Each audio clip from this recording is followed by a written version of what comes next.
I think Daniel is one of the best James Bond ever.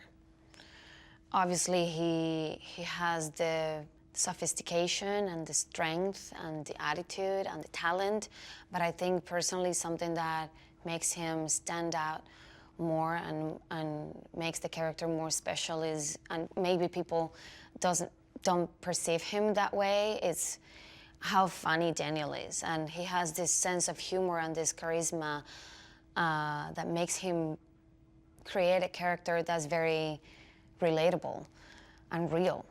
And I admire Daniel very, very much. He is my favorite iteration of Bond, and I think it's because of the complexity he's brought to the character and the vulnerability and the sort of the brutal sort of potential for violence. I think it's an interesting combination there. And to be able to take those skills and apply them now to, now he has wisdom, right? He has all this experience he's brought in over the last 15 years of doing these films, not only on the filmmaking side, but also on the character side. And there's a lot to play with there in terms of how interesting and how multifaceted of character he is now. For me, Daniel is the best James Bond ever, because on one hand, he's professionally calm, and on the other hand, he is very rough, violent, and still has humor. And he is always at 200%. It was a big experience to work with him, and especially to fight him. He comes in with a lot of weight. I think it's his, what, 5th or 6th Bond. So I mean, he is the source to go to. He knows everything. He's been through it all. So he's a powerhouse in that sense, I think. And he comes in with a lot of authority. And he was. I found him very appreciative of what I've been doing and supporting. But then the majority of our scenes have been mainly physical scenes of running or jumping or dodging. So he has been putting up with me screaming quite a bit and jumping around and falling over. So I watched him, from the beginning of that journey, till this, these last steps here, and it's been really wonderful to see his evolution through that, to see him, take on, not only the expectations and all the logistical challenges and, the hard work of, this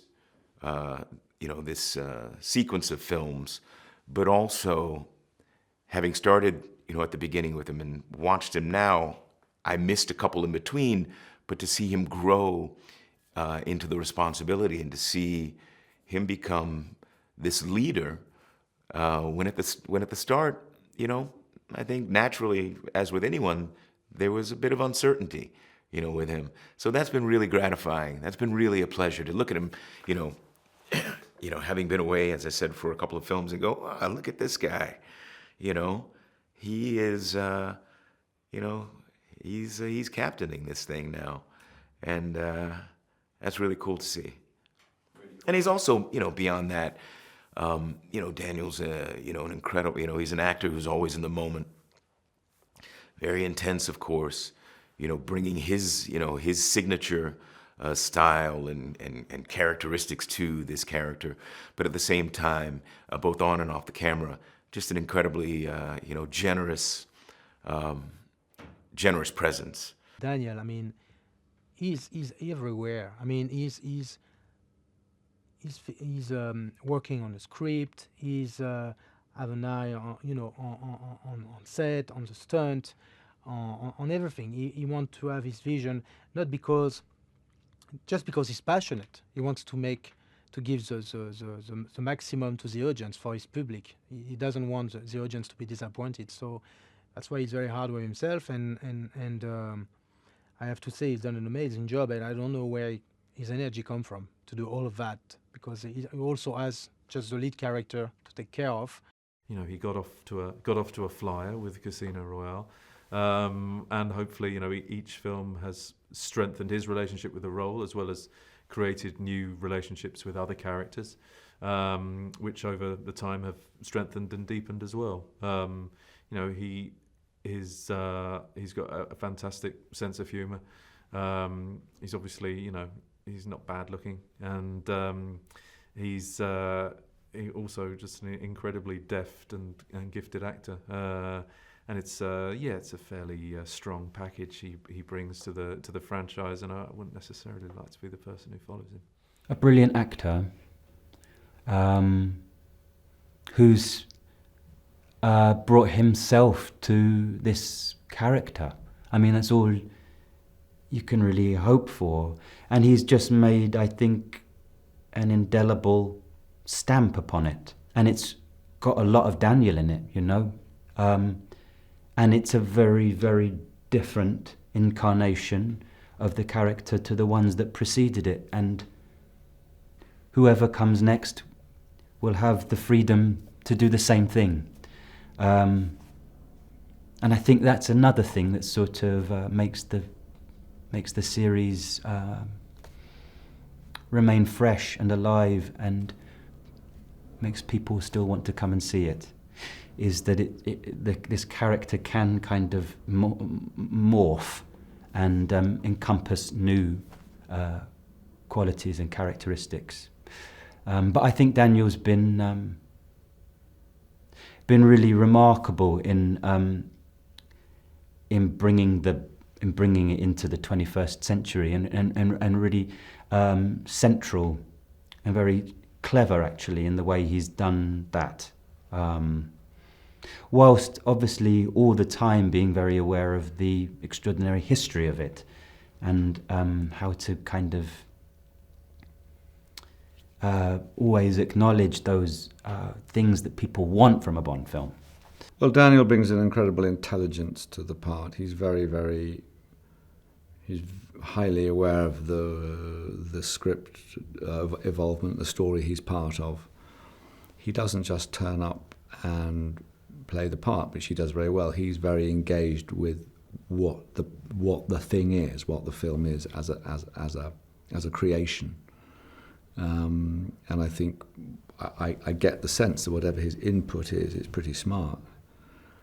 Look, I've said it all before. It's been said many times. You know, Daniel's very convincing as a real. He has a physical toughness. He's persuasive in the physicality of the part. He's a man you believe has been in the front line of all kinds of tough physical circumstances. That's always been the case. But he brings. He has a lovely humour, gentle humour, wit. I mean, he's got a great spectrum of nuances as Bond. But I know I've said all this. I mean, I'm a fan of Daniel's Bond. We can look forward to his wit returning. I actually love when Daniel does these really sensitive scenes. I love when he's in love, and you know, he's so brilliant at managing to do that. I think he's fantastic the way that he manages to, you know, portray these simmering deep emotions that are going on underneath, and then actually, you know, he's being stoic and strong on top of that. But you always know you're able to see beneath the surface and see what's really simmering beneath. And I think he does that brilliantly. So you've got a lot more of that. I think he looks and sounds better than ever, you know, and it's something to do with maturity, I suppose. He's grown into that part. It's become his own, and he's made it. I mean, this is a chapter we're coming to the end of, but this particular chapter, I look back at the first one of those films, and no disrespect to him, but I also look younger, but he looks younger. But now he looks like a sort of super weathered, integral Bond, and this is his chapter, and almost like it is probably a very good time an appropriate and good time to say goodbye. And but his performances in this film are superb, you know. So he's given us everything, you know. He's given us every last ounce. In fact, you know, he injured himself in trying to do it. You know, it's 3, 2, 1, action,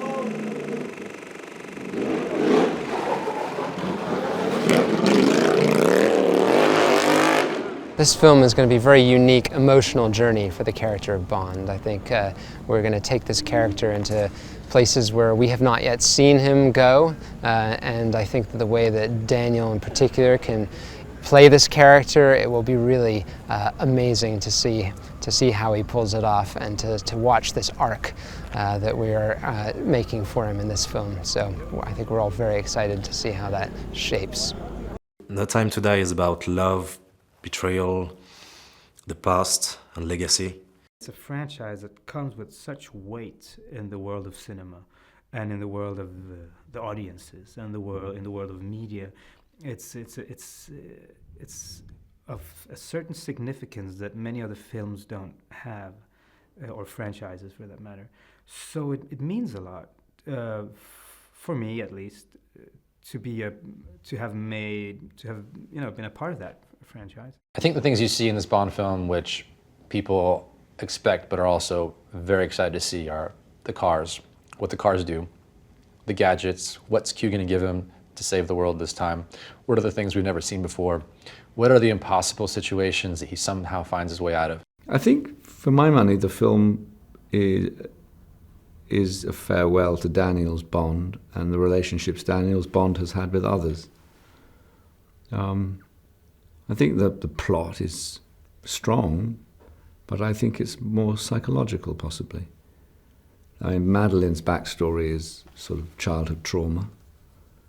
So that the spectre of it all and the chemical weapons of it all and that's the functioning engine, but I think that the real richness is in the relationships. For me, the James Bond films are very iconic also because they are very chic. There is something about the style, the British style, that we all love.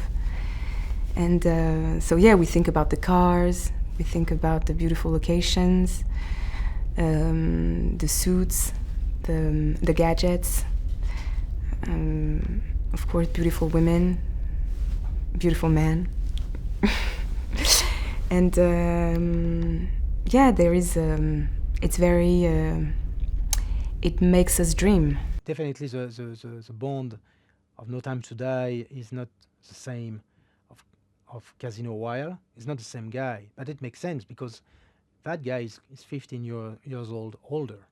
So we grew up with him, and he grew up with us, and his character grew up, and it makes sense. He can be exactly the same guy, and that's what is interesting now. I mean,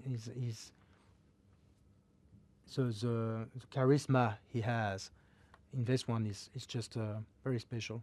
This is the greatest film franchise in the history of cinema. And what Daniel has done in this last chapter, or latest chapter of the franchise, is to breathe a contemporary life into it and to make it his own in a way that's pretty rare and pretty extraordinary for a guy to come in with the pressure that was on him when he entered into the space, to really stamp a pretty strong signature on this mammoth enterprise that is the Bond series. And so that we're here, the home of Bond, the birthplace of Bond, where Ian Fleming wrote it in the books, is it feels right. It feels earned. And the point for us now is just to do it all justice. But I think as I've been looking at it, doing this latest chapter, and I think always there's a tendency in working on these to be enormously respectful of what's come before, to pay homage where appropriate, but also to create it in the present at the same time. I think the producers do a really good job at ensuring that they're reflecting the world that we're in right now. Every single time I see a Bond movie, I think, oh, that reminds me of something that's happened in the news, or reminds me of something that happened in this country, which is scary, but also it really, it made me trust my producers even more so, because it reminds me that they have their finger on the pulse at all times. Well, they're just lovely, and I don't know. I mean, I just feel so sort of lucky and thrilled to be a part of this thing. I mean, still, I feel that. And it's so interesting because I think people ask me what it's like to be involved in a Bond film, and I think people feel like it must be this enormous machine, and then of course it is enormous. And enormous numbers of people are involved in making it, but it always feels small and close-knit and like a family, and that you're cared for, and they're interested in what you have to offer, you know. That's so special, really. They're very, very smart producers, and they care not only about the actors and everyone involved in the movie, but also about all the changes that are happening in culture and the industry, and they understand the importance of that change and contributing to that change, and I think they're doing it. They really do lead from the front, and the way that they go about their business has an enormous sort of trickle-down effect. And the way that they go about their business is with thoroughness, with kindness, with a sense of taking the right things seriously and the right things not seriously. And I think they create a sort of cradle for everyone to work in. They trust their directors and they let them pursue their vision. They trust their writers, they trust their designers. But at the same time, if things are going out of shape, they're very quick to help people to get it back on track again.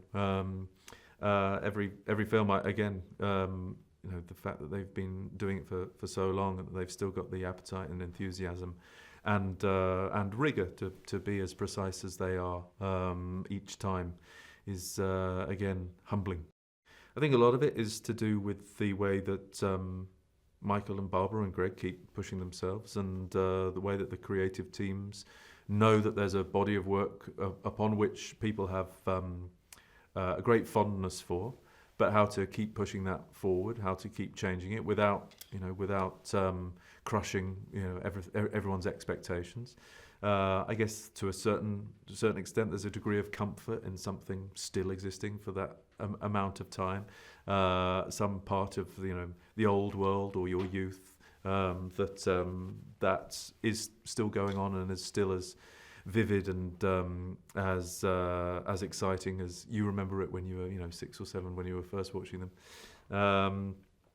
And I guess there's cars, there's locations, there's stunts, there's all the fun stuff, there's one-liners, there's always a wit, there's a charm, as well as a heart and a kind of dynamism to them all. I mean, how much more do you want? I think what we all succeed to do on this film, on No Time to Die, was to come back also to what make Bond, meaning, big set, big action scene, amazing, costume and different location, spectacular cars, and all the gadget, and that's one part of the things. I was talking recently about Linus, the DOP, which done an amazing job on the light. I mean, seriously, it's like, wow, you bring me back to that time of the spectacular film. The photography is really it's just gorgeous. There's a warmth to it, but also there's a vivid quality that's arresting, and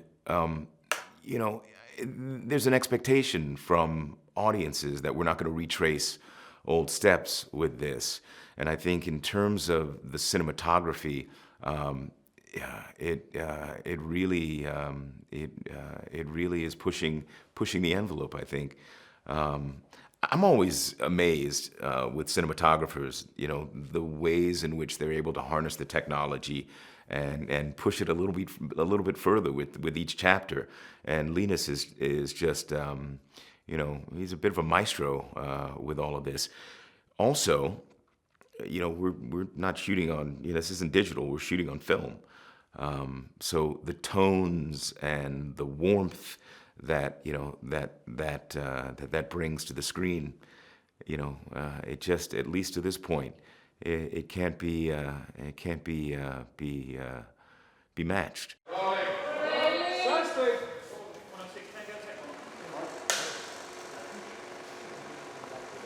Here we go. And 3, 2, 1, action!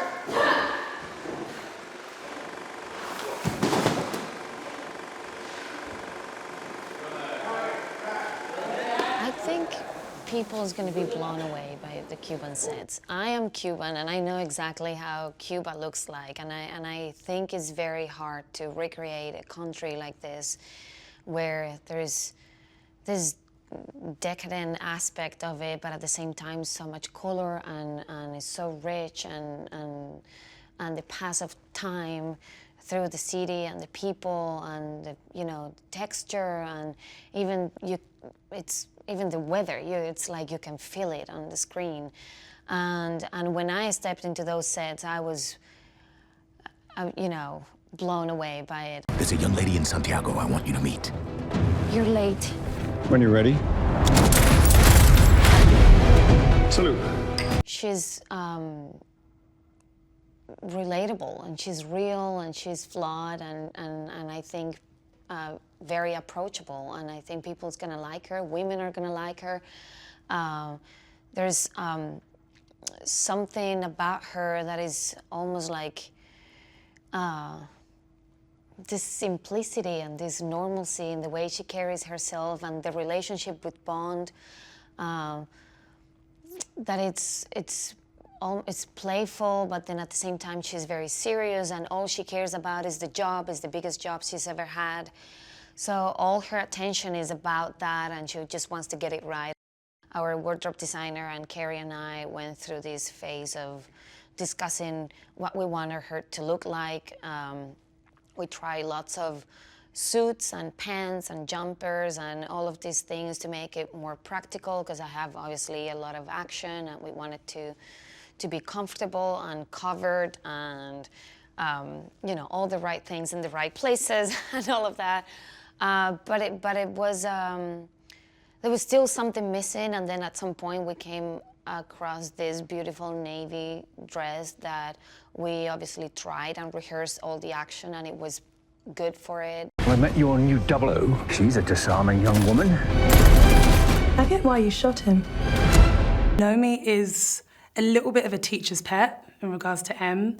She likes to get it right. She likes to do things by the book. She likes to be patted on the back when she's got it right. She likes to be the example in MI6 and to be looked at. She likes the attention. She's slightly cocky. She is very honest, very straight up, a little bit awkward in places. There's really nice scenes of her just saying things at the wrong time or just being overly confident and people not really quite knowing how to react to her, which I think is quite nice. And just as probably one of the only few women, and also women of colour in MI6 and in the 00 programme, she just holds her own and she just doesn't feel any way to be big and bold with all of her decisions. Oh, she brought a lot of good humor and she's been a very good colleague. We've been dealing a lot with each other. I think we're today striking the 4th week on that Cuban balcony. In the film, it's going to be, what, 30 seconds or 1 minute. And we're on the 4th week of night shoots. So I've been hanging out quite a bit with Lashana, and she's a very good colleague, I'd say, a good sport. And, she's just, you know, she's kick-ass. Lashana's really strong, lovely quality, lovely energy. And from the moments I shared with her, I think she'll be exciting. It was such a pleasure to work with Lashana because she's always smiling, she's always in good mood, she's so happy to come to the stunt world, she's very excited to learn something new every day. So, you know, it was really easy for the stunt boys and Patrick when you have someone like her coming every day, like, I want to learn. She, you know, she wanted to look good on the screen,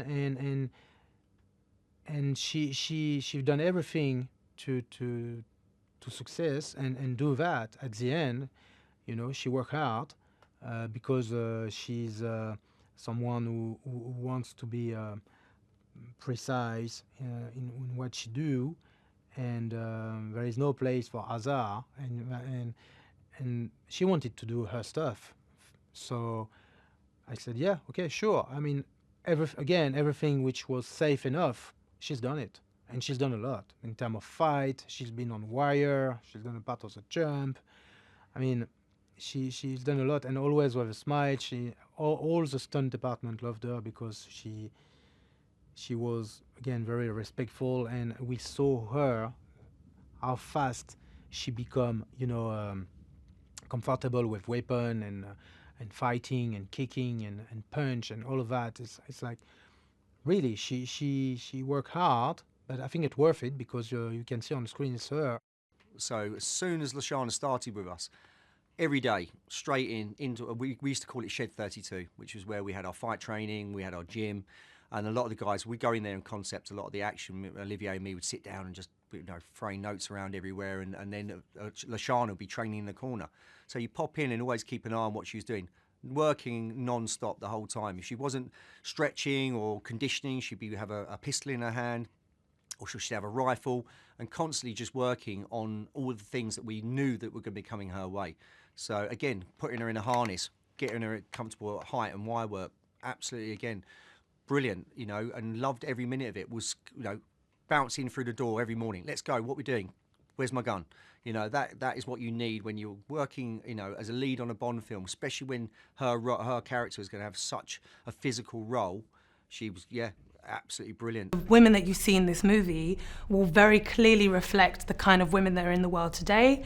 You see different levels and facets of strength, whether that's someone being in charge of themselves, working it out, not being so confident, having to work it out, having to code switch at work, being a woman in the workplace. All of those things are things that we don't always get to represent, and it's nice that to top that off, the women are all themselves authentically in their own right, and they're not being picketed against or with each other at all. They're just being themselves and being badasses at that.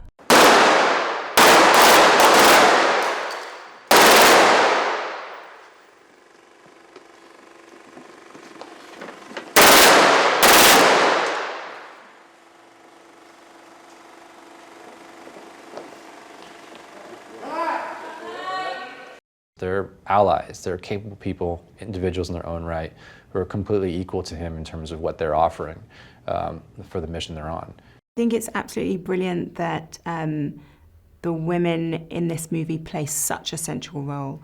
They're so important to driving, the story forward. They are badass and fully involved in the action. They are not damsels in distresses at all that need to be rescued by anyone. They are formidable, strong, powerful, confident, capable women, and I love that image being projected. Moneypenny is basically, she trusts Bond completely, more than anyone, I would say. And so she is willing to be his eyes and ears within MI6 and provide him with the information that he needs. I think, her heart's in the right place ultimately. Léa Seydoux is also an amazing actress and an actress that I've wanted to work with for a while. I think she's incredibly fascinating to watch on screen. The internal life is really strong. And so in this film, I wanted to give that a chance to breathe. I wanted to see her in all her layers, be firing at once. And part of that was bringing in some of her backstory, bringing in a sense of understanding, for the audience at least, of who she is and why she's become that person. And then by understanding that, understanding why then, getting it, why she's the right person for Bond, why Vess Berlin wasn't maybe the right person for Bond, even though there was that great love story there. But she is the yin to his yang. And the potential there, because of her backstory, it's almost like if you just drew from all the little snippets you had from Mr. White in the earlier films to what Madeline said in Spectre, there was a lot to play with to bring to the screen again and bring to life some of the stories we've heard, and then glimpse deeper truths, things that we didn't actually hear in those stories that are seeds to the ultimate danger in the film. I think the audience will be surprised, and mostly because of the love story. And then there are like a few elements, but I don't think I'm allowed to say, that are very new for a James Bond film. So I feel that this one will be very, very special. Leia goes through a lot in this movie, probably more than any Bond girls has ever had to face. Leia has an incredible depth, and she brought so many emotion, especially in this character, Madeleine. Yeah, she really brought something. Thank God I had like an amazing stunts team that you can't get better than that. It was the best people you can work with, and they were very patient, and they gave me all the tools and the confidence to actually believe I could do it in such a short time. I was completely unprepared, and that was the way to do it, because so was Valdo. Yes, the stunt people are very professional, and they're very helpful, and they pad me up and they explain this, and yes, we did some stunt appraisal, but I think the beauty of it is that I have no clue in many ways on how to come from A to B. So the preparation was to be flexible and to be open and very much act under the circumstances. Here we go, ready? And 3, 2, 1, action!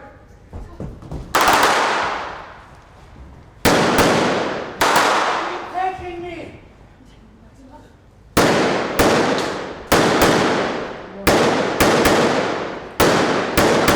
I think what helped me for the auditions and for the rehearsals with the stunt guys is the fact I come from the Thai boxing, so I have experience in fighting, but it gives you the attitude, only the attitude, because you have to understand really quick you're fighting, but really for fake with a big gap of safety. So I had to improve that, to understand really quickly, okay, I have to be aggressive, really rough, but there is a safety things you can't put on the side. The sets, I mean, the circumstances are everything. Valdo in IKEA would be a different Valdo, This is the so that's what I act from. That is what brings my inspiration, or my intuition gets it going. So, and I still get completely, in awe when I go up to the Cubit streets and see what they've done with that, or entire Spectre events, or Porton Down. I mean, the work that they put into it. It's humbling in a way. All of that is not for me. I get it, but. All of that work they put into it, it's so monumental. And there's a great sort of history of design and of ideas that, the Bond has been quite imaginative in many ways and groundbreaking in some ways with its ideas and its scale and its colour and its things. So it was a real honour to be given the job. I think when you come to see a Bond movie, you're not coming to watch a drama, you're not going to stand a drama. You want to see something that's visually alert and exciting and interesting. So even a Scandinavian house, we poured over the way to make that look good and plan the shots, how the walls break apart so Linus can shoot in it. So, we're looking for a grand aesthetic, and together with all the departments, there's some amazing people involved in making these films. Yeah, so people at the top of their just very inventive and extraordinary.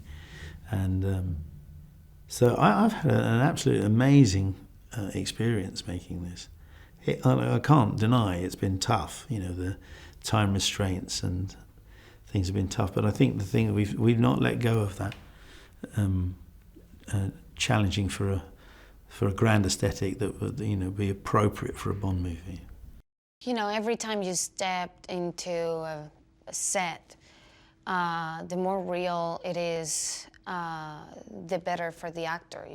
You feel like you're walking into that place and you just forget about everything, and everywhere you look, it's gonna help you to feel in the moment. And like I said, it was incredible and outstanding how detailed and how real and accurate they went, and all the research they must have done, and all the things they must have brought maybe from there, because I was looking around and everything was there. The film has a wonderful tone to it, not only a cinematographic tone, but Cary is, as expected, as a new director to the series, I think, taking it up, taking it up a notch in terms of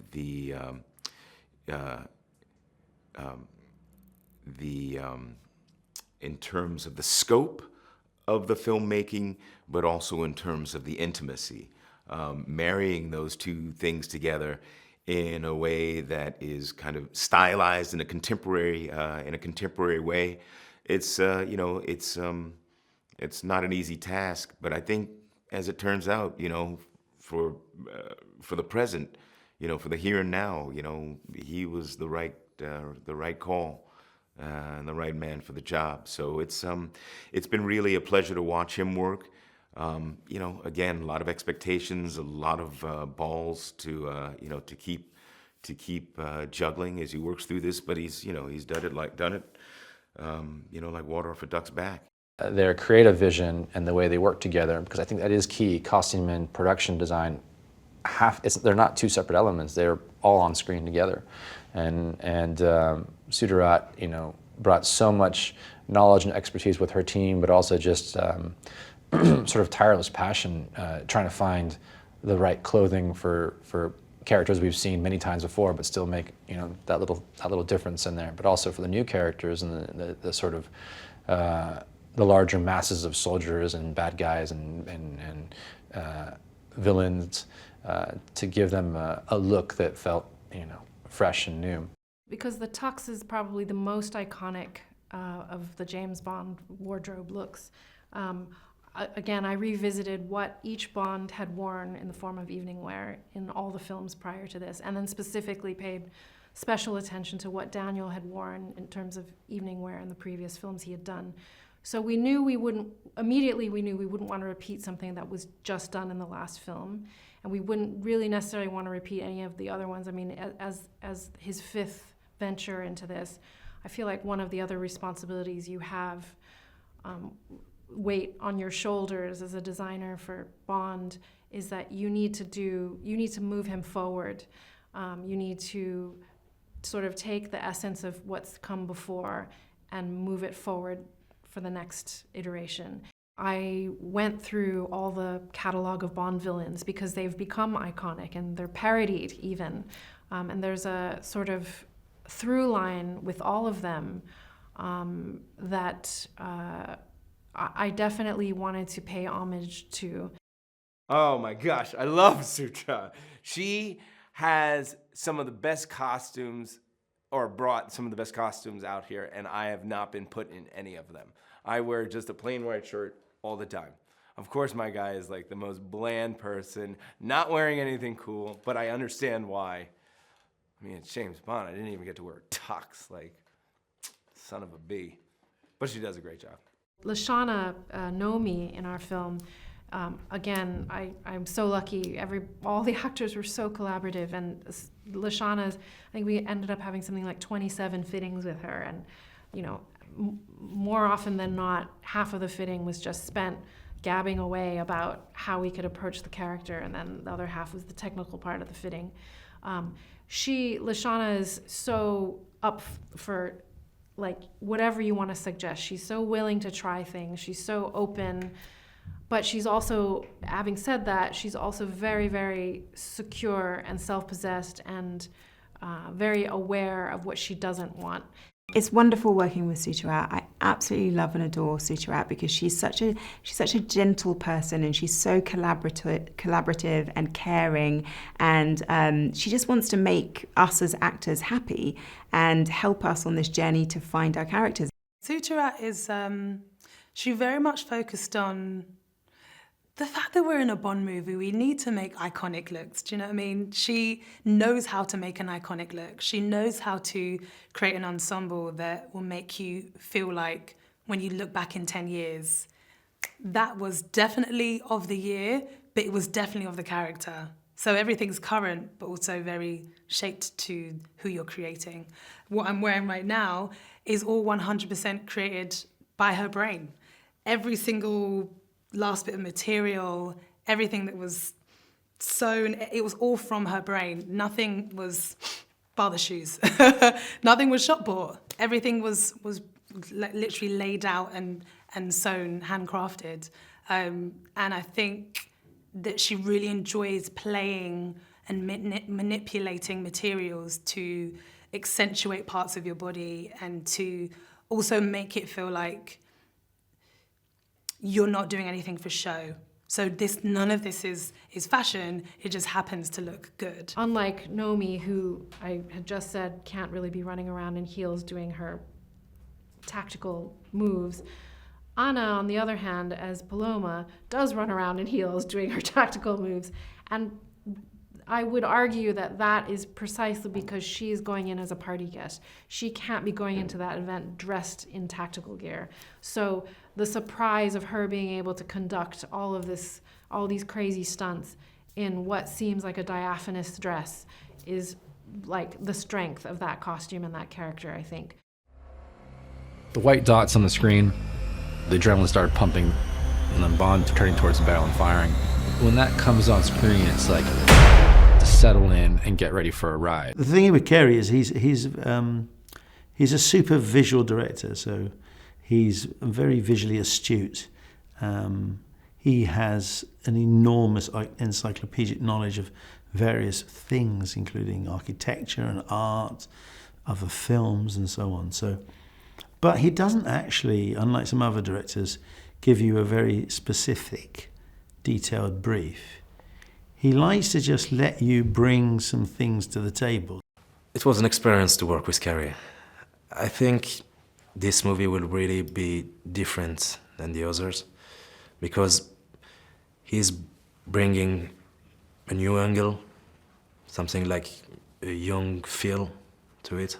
I think Carey is one of the most, innovative directors or like exciting directors of the time right now. And why would you not want to work with the elite? And man, I admire Carey so much.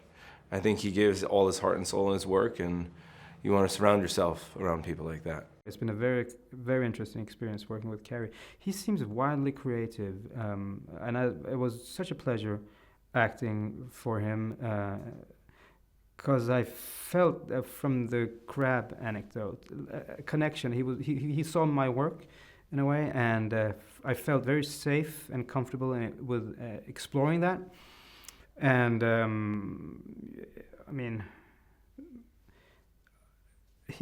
I think that he was appreciating it. That's the feeling I get anyway.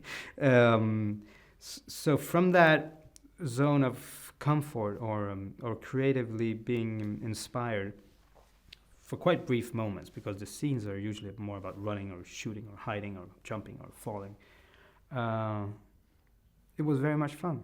And I think he saw Valdo as also a creative projection of his own creativity that he could.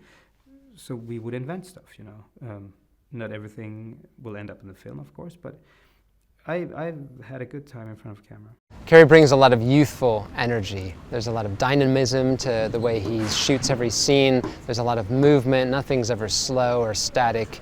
And also, he's got a very strong, his cinematography background certainly means he has a very strong graphic, visual sense. And you know, seeing he's very meticulous about the way he likes his sets prepared and dressed and lit. So when you see it all come together, you realize quite how he is really a maestro at tying all these things together. But you know, not being too fussed about it either. He really brings a lot of unique details and is always constantly making everything better, always improving, always tweaking, always willing to find something that's better than it was before. So it's been great to see how he brings it all together. For a long time, I've been a big fan of Cary since I saw his work for the first time, and he was one of the directors I had in my wish list. So when he reached out to be in the movie, I was obviously very excited, and I thought he was very talented. And then once we started working together, obviously I experienced how intuitive and how collaborative he is. So responsive and open to all feedback, and you know, willing to go on this kind of journey no matter how long it took for us to feel comfortable. I think actually Cary Fukunaga is very adept at sort of adjusting and rethinking and accommodating and questioning, actually on the go, questioning which I think is good, questioning the script. Should this be better? Should that line change? So there's a fluidity in the process on this film. Working with him over these months have been enlightening, just to see his process, to see how he works. He works in a little bit of a theatrical way. I'm from a theatre background. We both are, actually. So to see how he prepares, to see just how much detail goes into these scenes, just how much detail goes into Bond. And I've firsthand witnessed how he's come up with the Bond that he's come up with. It makes complete sense. His approach is bang on. He works with everyone great. He comes up with ideas on the fly. He inspires me when we're in a scene. Sometimes I have to kind of like make sure I'm not watching Daniel, make sure Nomi is watching Bond. And it's been great, and it's really sad, actually, really, really sad. Today, literally, as we're filming this, is the last day, and it feels like the end of an era, but at the same time, it feels like an exciting moment for him, because he's really, really done British cinema proud. Well, I'm just always in awe of the directors of these things, just because the sheer amount of decisions that they have to make every single day. Just to get out of the car in the morning feels like an act of great moral fortitude. And obviously with Cary writing this one as well, co-writing it, that you know, he's constantly processing so much information, not only in terms of how this film is looking and how the scenes are working with the characters, but how that scene is going to lead into the next scene, and how he can maybe adapt that next scene to further on the story. I mean, it's kind of hypnotic just to see the way that they juggle so many plates throughout these films.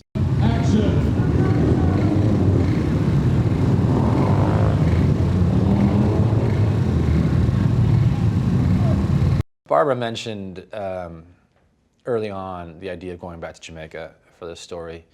I don't want to out her age to anyone publicly, but I guess I will by saying this. She was a baby when they were making Dr. No, a 1-year-old baby. So I think she's very much tied not only to the first Bond film, but I think for her, you know, being there as a child, where Bond as a character was created by Fleming. GoldenEye was a short drive away from where we shot this sequence in Port Antonio. So that meant a lot to her, I think, to especially if this is going to be Daniel's last outing, to go to somewhere like that has such, I think, meaning for the character. And in this case, it's kind of where Bond has gone to retire. So in some ways, he started there, and what we're saying was his plan was to end there until, you know, the dangers of the world draw him back out again. Wanting to show Bond kind of where he would come back to, a sort of a spiritual home for himself. And in many ways, you know, it feels really iconic seeing Bond in this environment. There is, in many ways, the things that we've shot here, in particular Bond's house, sort of feels like there's something very classic and iconic about it. Reminds me, you know, seeing him with a spear gun, seeing the very graphic nature of those shutters and the silhouettes, and even some of the club stuff feels very much like, you know, we're back in Dr. No territory. And in a way, yeah, I think we always felt this would be, you know, the perfect fit, and now we had it for our story, where in a way we wanted to see Bond relax. This is where he's most comfortable. In a way, he's sort of left behind the stresses of the job back in England, and he's made a nice home for himself here. We always prefer to use local support and labor, and when we can, and for the construction that we've been doing here, yeah, that's the way we've been doing it. Steve Bowen is great about coming and getting in touch with all the people that know how to do this kind of work, and they've been incredible. I mean, some of these sets they've created in a pretty short period of time are absolutely stunning. Besides Bond's house, we also created a nightclub, which was a lot of fun. And in that set we had about 150 local extras, which all looked totally amazing. And so it's been really just a wonderful experience working with the local Jamaican people here and the Jamaican crews. For me, it was essential to get the characters right. So that was the first step. Really dig into Bond. Where is he? What's it like being retired for 5 years? What does it feel like having seen all he's seen, all the trauma, everything, and to sit with that unprocessed in a sort of retired bubble, right? And then be drawn back in the world and let him use those tools that he's so good at again to save the world. And then who are all the people that surrounding him, who are the people who are going to affect that journey? Trying to find things that are sort of extraordinary, you know, new inventions, new ideas, extraordinary places, but that world has a sort of simplicity that has a slight theatre in it, opera and theatre, than like a sort of classic standard film. Yeah. So we're looking for a bit of scale. As I say, we're all looking for this idea of glamour. And this is a good example to come to Jamaica, because it does the glamour for us, you know, in a strange way. It really, as soon as you see Bond on the pontoon, you do kick back to some of the Sean Connery films and pieces. You know, you think, wow, that's super cool Bond. And there's something about this place that's just, you know, because it's, as you say, it's the spiritual home of Bond. It's the place where where Fleming lived and wrote the books, you know. So, and we've been here a couple of times before with Bond, and so it's sort of always played well. So it felt appropriate in terms of the spiritual home, in terms of a glamorous place, to come back here, yeah, and you know, do it justice for the 25th anniversary version of Bond.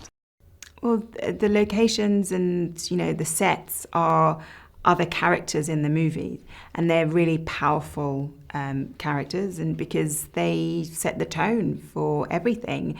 You know, film is ultimately a visual medium, so we need these fantastic sets to set the scene for us. And Mark Tilsley is just, you know, one of the best in the world. He's absolutely brilliant, and he's done, again, a fantastic job on this movie. Billy Magnuson plays Ash, and Felix has been partnered with Ash, who is really, you know, kind of mixed up in the political appointee side of the business. Felix is obviously, you know, a long time professional. And so they're partnered, you know, this kind of odd couple, and, you know, sent out into the field. And they pursue Bond. As well, Ash has heard, you know, stories of Bond, and, you know, doubtless is equally excited to meet up with him for various reasons, which we discover as we head down the road. But it's, you know, it's an awkward relationship, but you know, Felix is one who's, you know, used to having to deal with, you know, with what's thrust upon him, and do his job. And so they find themselves in Port Antonio, in Jamaica, and they pursue Bond. They catch up with him, and we go from there. I look up to Jeffrey Wright so much. And Daniel, of course, too, Daniel Craig. It was, it's that moment where you freak out that you're in a position where you never thought you would be. I remember doing the scene in Jamaica, with them, Jeffrey and Daniel. And I was saying my lines, and I was like, I feel like I sound as though English is my 7th language. You're so nervous and you can't figure it all out. Yeah, it's one of those pinch me moments. These actors I've admired for so long. I think he, again, with Rami's character, Logan drinks the Kool-Aid and becomes part of the cult that Rami's taking on the New World Order, in a sense. He follows the vision of that character and wants to fulfill it and be a part of something great that makes the world different. I don't think he thinks he's the bad guy. I think he, is doing the right thing in his head.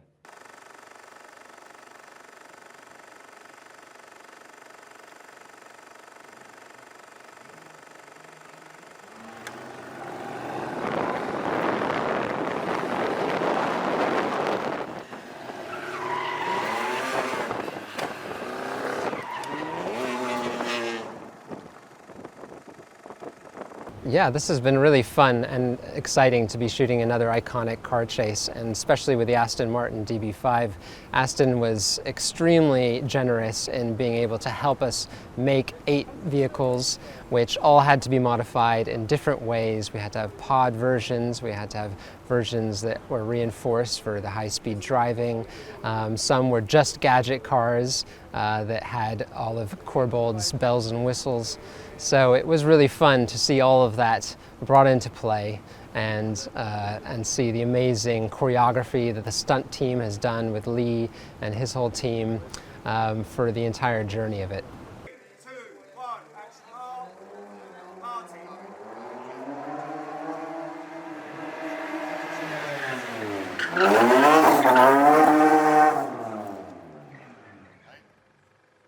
That's the beauty of Bond films, isn't it? For all of us, growing up as kids, watching them, even watching your parents watch them, and seeing some amazing action sequence, and knowing there's been a real person do it.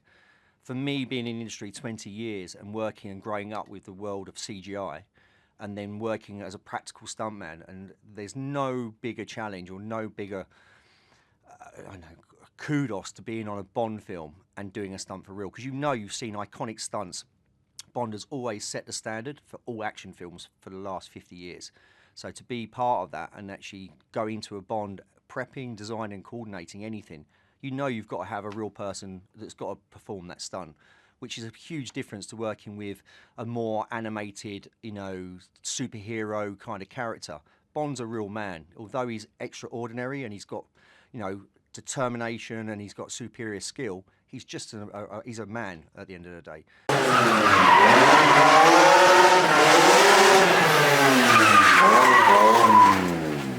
I think for us on a Bond, it's a real fine line, even going back to when we did Casino Royale with Daniel. Daniel performed so much of his own stunts on that film and worked so hard and took the knocks along the way, along with us as a stunt department. Working under Gary Powell, who was coordinating at the time, and working with Martin Campbell, that's kind of set the standard for these Bond films for Daniel, where that there's a high risk because it is, you're going to do it for real, although we'll break it down and we'll prep it as safely and as smartly as possible.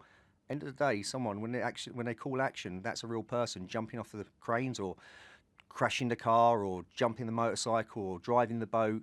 And in Daniel as well, being at number ones with Daniel when he's running across the top of the cranes, when he's in the boat or he's in the car, it's all happening for real, which is far more rewarding as a stunt coordinator and a stuntman rather than working in an environment which is just a green screen environment where you're working just, on a mocap suit or you're trying to interact with things that aren't real. You are interacting with a real car. A real truck is coming towards you. A real boat is speeding beside you. Guys are flying past you. It just brings it's happening for real. Those stunts are really happening and you're right in the middle of it. Come on, Bond. Where the hell are you?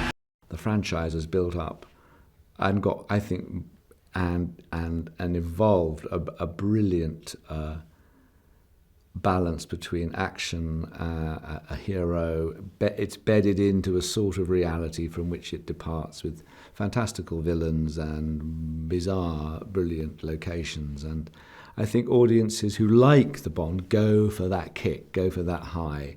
They go for a really persuasive, charismatic male figure that women like, men like. And that's where there's a humour, there's complication, there's physical prowess, there's charm, there's a sort of a mix, a package that we know works. And that comes with, and there's a sort of shape, which I think fans want. They like the pre-credit sequence, they like the bit of serious plot stuff, they like the other characters, they love Q, they love Moneypenny, hopefully they like M.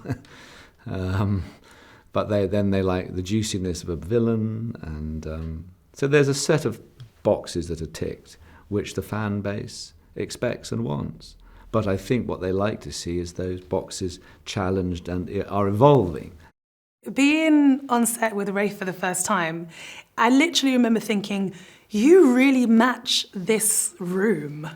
You match the Chesterfield sofas and you match the colour on the walls. Everything is just so grand and classy. He brings such an elevation to every single scene. He lifts it with an air of grace, and he is just like a proper gentleman. What I enjoy about the dynamic between Q and Bond is that they're sort of polar opposites.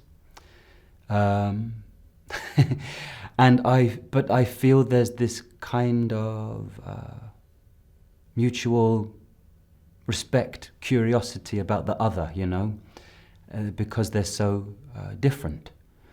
And there's a kind of there's a special kind of longing or curiosity about the thing that's so different that you recognize in the other person. I suppose, to put it sort of crudely, they're kind of brains and brawn, although it's not quite that clear cut, but yeah, there's and it's sort of playful, and you know, Bond tests Q's patience frequently, but there's affection and concern, you know, genuine concern there. I mean, I think the film begins with all of us at MI6 not really expecting Bond to appear at all. We think he's gone and is retired. So everything that unfolds is very unexpected for all of us. I love Ben. He's, again, an incredible actor, and he does such a brilliant job with Q. I love the way that he is so geeky, and he adds this incredible sense of humour as well. He's just totally believable as Q and fantastic. So no movie is the same without you. You have to have Q, basically, and his gadgets. Moneypenny feels like this kind of amazing sort of centre. There's this beautiful, powerful, quite still centre around which other people, in Q included, get sort of more panicked or more stressed. But she's always very still and clear, and always sees very quickly what's going on, what needs to be addressed. And I really like that. I think that's also quite a lot of Naomi. And it's another nice thing that more of us as people gets kind of poured into these characters, which I think is lovely. Something that's really interesting to me is that obviously the world in many ways has changed. I mean, obviously it's changed enormously since the first Bond films, but even since the last Bond film, even since Spectre, the world has changed. And in extraordinary ways, and, you know, to do with gender, and to do with sexual politics, and to do with technology, and to do with politics in general and world events. And so I think there's a real intrigue about how you're going to make this relevant now. How do you move with the times? How do you reflect the times? How do you keep riding that wave, you know, so that it doesn't become something outdated, outmoded? I think that's what people are intrigued about, and I am too. I think it has to evolve in order to stay relevant. In Quantum of Solace, I think there was a bit more frostiness or a mistrust between the two of them. And I think Tanner was slightly, if not outraged, then certainly annoyed by the way that Bond always seemed to overstep the mark or play by his own rules, as someone who was in full possession of the rules, in both knowledge and obeisance of them. I think Tanner, and he and Bond rubbed up against each other slightly spikily in the first one. But ever since they've sort of come to know each other's working practices as well as personalities, there's definitely grown a fondness, and I think Tanner is pleased when Bond decides to return to the fold, not only because he thinks he's a good agent, has still got something to offer, but it also creates another sense of continuity and stability, which I think Tanner quite enjoys. This film feels quite, a summary of those that have gone before and the ones that I've been involved in, and that sense of tying up loose ends, that sense of family in many ways, that the family of MI6. I mean, obviously from me, because that's what I'm most involved with, and the sense of loyalty and what loyalty requires of you, and what it can do to your own life, your own personal life, as well as working life, and I guess that sense of, as we're confronted daily with a more febrile world in which we all live in, how to keep on top of that and to maintain a degree of semblance of stability, at least outwardly, for the rest of the population, and when all amongst all those who are in charge are themselves furiously peddling to maintain as calm as possible. I think these guys live carefully on the fringes of what is acceptable, but I think the most important thing, and we've gone back and kind of looked at some scene particularly that we shot early on, and kind of relayered it with this sense of familiarity, and this sense of Felix's bond with Bond. And I think more so than the politics of who they are and what they do, and the disparate places that they come from, I think the exploration is really about that. It's about this love for one another, this respect for one another, and also, I think, a love, for the game. I've done the last 5 with Michael and Barbara, and you become like family. You spend 12, 15 months together, and more so than working with any other producers or working for any other franchise, you genuinely want to achieve the best you can, because every time you see each other in the morning or you're saying goodnight on wrap, you just get to know each other so well, and you know when people are happy, you know when people are disappointed, or you know when people are stressed, and there is a lot of that. It's such an intense period shooting a Bond film that you become like family, and you're looked after like family. Barbara will walk around and just check on all departments. Walk around having a cup of tea. How you doing? Not just talking about how you're doing at work or how you're doing that day. Generally checking in to see how you're all doing, because it is so intense. Same for Michael. Michael has been great, because Michael he'll very, very quietly just walk his way through set.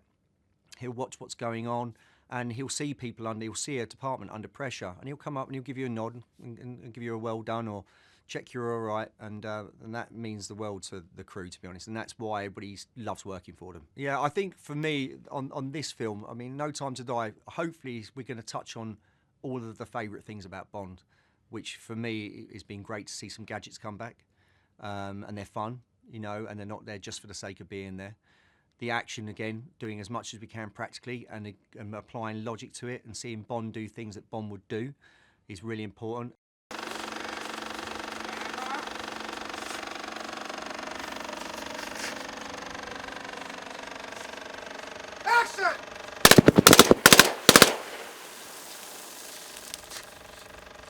Working for Barbara, Michael, and Greg, it's such a bliss. I mean, it's really. I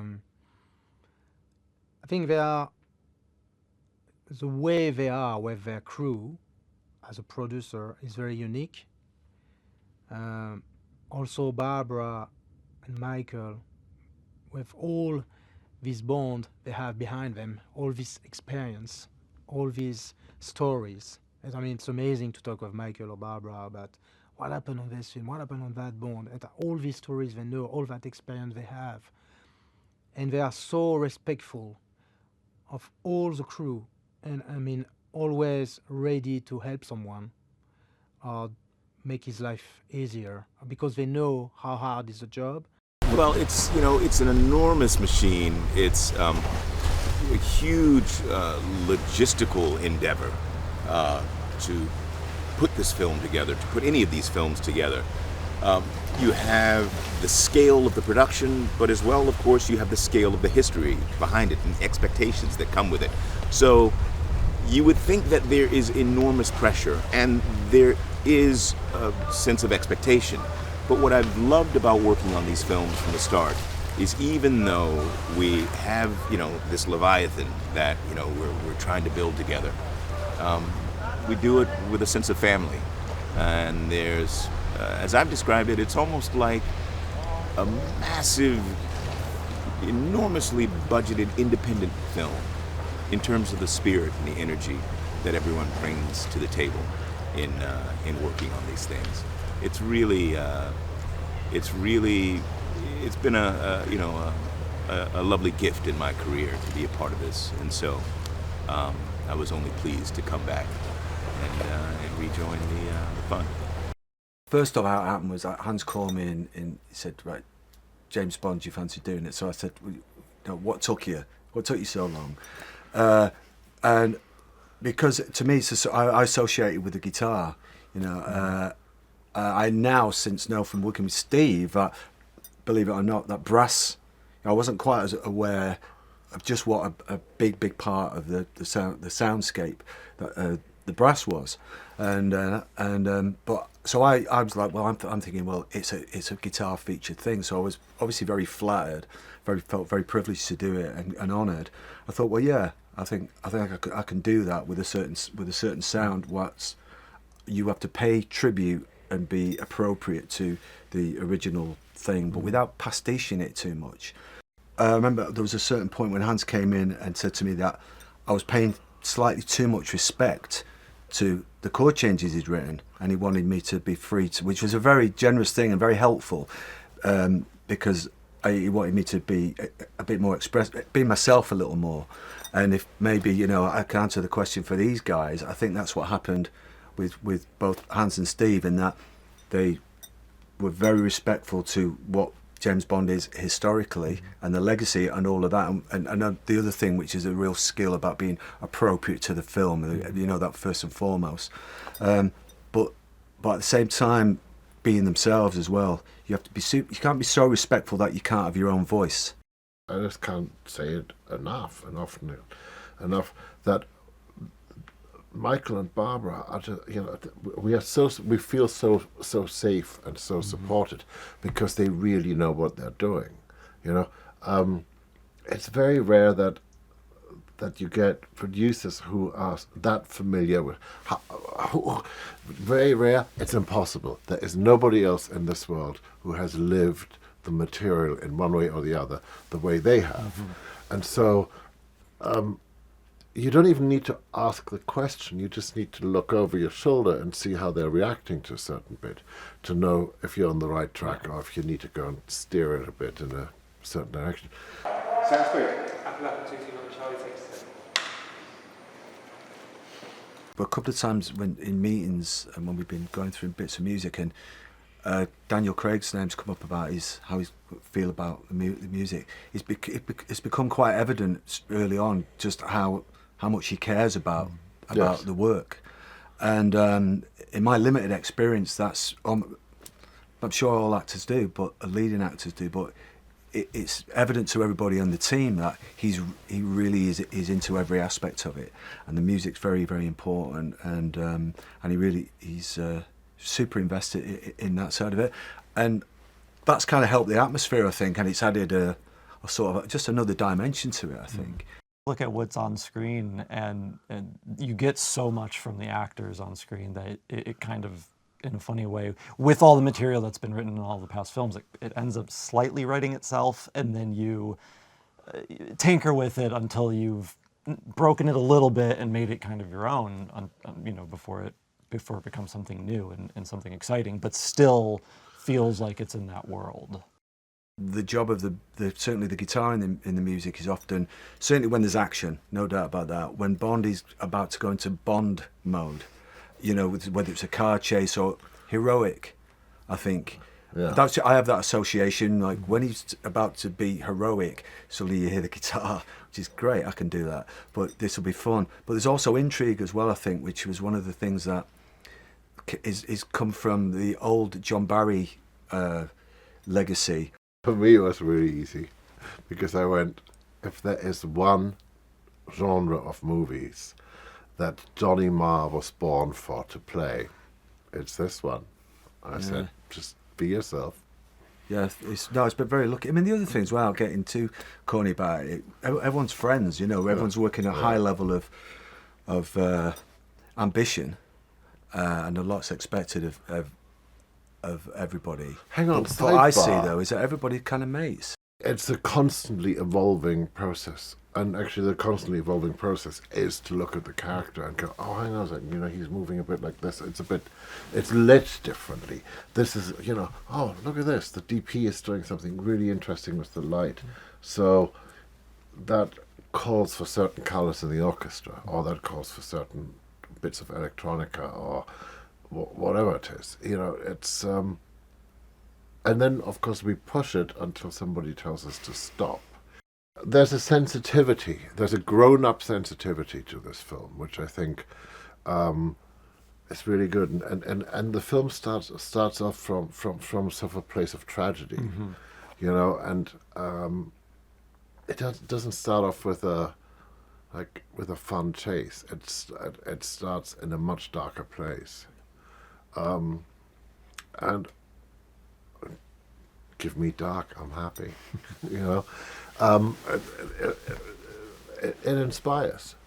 One of the first things was being given this file of a Billie Eilish song that she and her brother Phineas had done, and it was just a demo, and instantly going, I don't want to hear anything else. This is it. And there was a bit of, but there are all these other people who've written, songs, and I said, I don't want to hear anything else. This feels like the story to me, even though they don't know the story. This feels like the story to me, and it feels relevant, and it feels like a young person with an amazingly old heart at the same time. So it traveled across time for me. The images and the sound are one, and they create an experience that you haven't had before, and that we, the music, are like opening doors and inviting you in to have an experience and to feel something. We're not going to tell you what it is, and we're not going to tell you what to feel, but just to have the possibility of having an experience. I think that's pretty cool. I wanted to add a few new things to it, because we obviously saw the guns working in Skyfall, and then the car itself gets destroyed. Spectre gets rebuilt, but we don't know what's inside it at the end of Spectre. We just know they're heading off in the sunset with it. So we kind of had carte blanche to sort of reimagine what's in the car and what it could do. and to try to do it tastefully, obviously. We want it to fit within the narrative and the emotional story we're telling at the beginning of the film and not feel like suddenly we're veering into, you know, sci-fi gadget world, but also, you know, have a little bit of fun with it too. So there's a few new surprises in there. If we don't do this, there will be nothing left to save.